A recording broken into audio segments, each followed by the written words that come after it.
Hey, what's up, everybody? I'm Brian Altano. I'm joined with Sam Clayward. Hey, Brian. Joined by.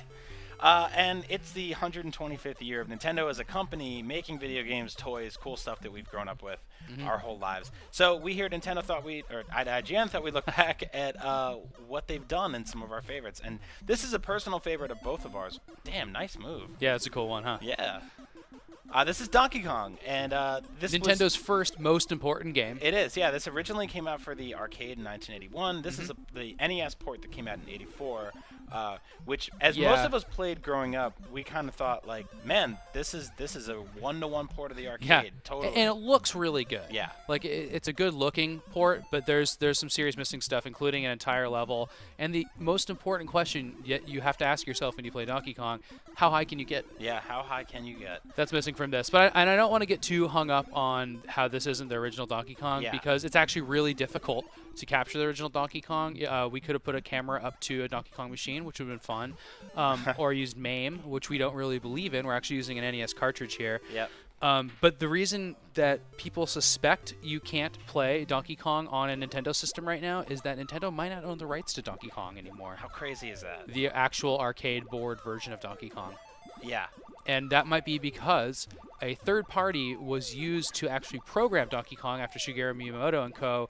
designed the game to replace, of course, a failing game, Radar Scope. I really screwed this up. I think you're doing good. Let it be known that I play the arcade game for this a lot, but I don't really play the NES game, so this is a fun new experience for me. Anyway, they licensed or they farmed out the actual programming for the game to a company that kind of set up a bad deal. Yeah. And the bad deal was that I think that company might have some legitimate rights to the programming of Donkey Kong, which Nintendo doesn't own. How nuts is that? Nice move, by the way.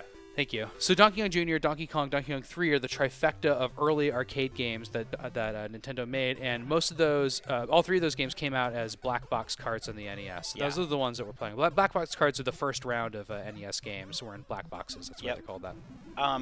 And something I want to point out, obviously Donkey Kong and Mario, those franchises respectively, have gone to do insane numbers. There have been wonderful sequels released for decades now.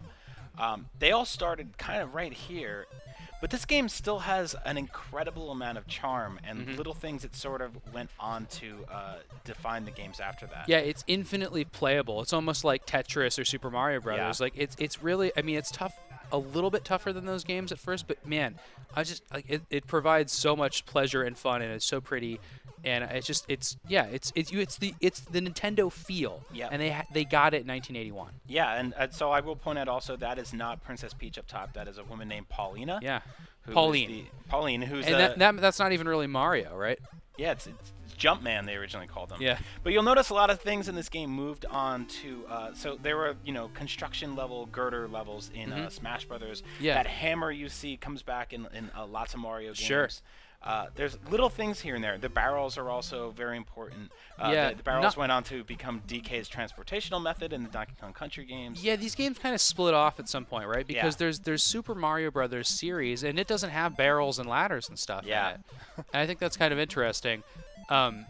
So this game originally was it was a kind of a patch for this other game that came out that wasn't doing well here, Radar Scope, Nintendo's first foray into arcade games. And before that, they'd had a video game on the market in the mid-'70s called the Color System 6. Yep. But they hadn't had, they were trying the U.S. arcade market, which was just exploding because of Pac-Man 1980. And so they tried Radar Scope, which is a Space Invaders knockoff, and they didn't work out. And so they charged young designer Shigeru Miyamoto with coming up with a replacement, and that's how Donkey Kong came about in the first place. And they kind of gave him free reign to kind of draw and design and conceptualize the game. This game has a little bit of a storyline. It's about this monkey stealing this girl and Mario trying to get him back. Think of that compared to Space Invaders or Pac-Man. Yeah, exactly. Those games just don't have stories. This is credited with the first like scripted story ever in video games ever. Of course, there's games like Zork and Adventure, which kind of have storylines, but a graphical game, I should say. Yeah, and Donkey Kong's sort of one of those games that went on to it kind of revitalized the video game industry, right? And kind of brought it back to where we see it today. And one thing I will point out, a lot of old arcade games were much simpler than this. Obviously, Oh, yeah. you know, there weren't really jump mechanics. I mean, There this was just- during an arcade renaissance, but that didn't mean games were complex. Yeah. It meant they were looking better and better, and they had wacky and wacker ideas. They didn't necessarily have a jump button or you know a level progression Yeah. where there's just so much to do that's not just running around and collecting dots. You know. Yeah, and you know, as this is complex, but I will point out that watching this video, you will see Sam beat this game twice, which is basically Yeah. progress through all the levels, and that's how games were back then. You would finish a game and then keep going and going. Now in this game, Donkey Kong, the stages just loop, and on the arcade version, they actually play in varying orders. There's Yeah, a you weird play pattern. level 1 and then 4. Yeah. And then 1, 3, and 4, and then 1, 2, 3, and 4.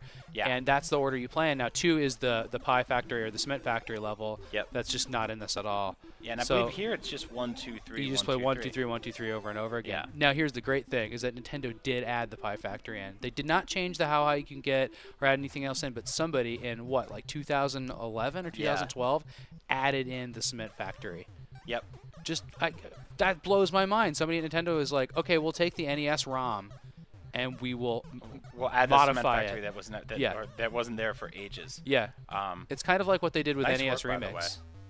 Thanks. I think this is going really well as a Donkey Kong game on NES.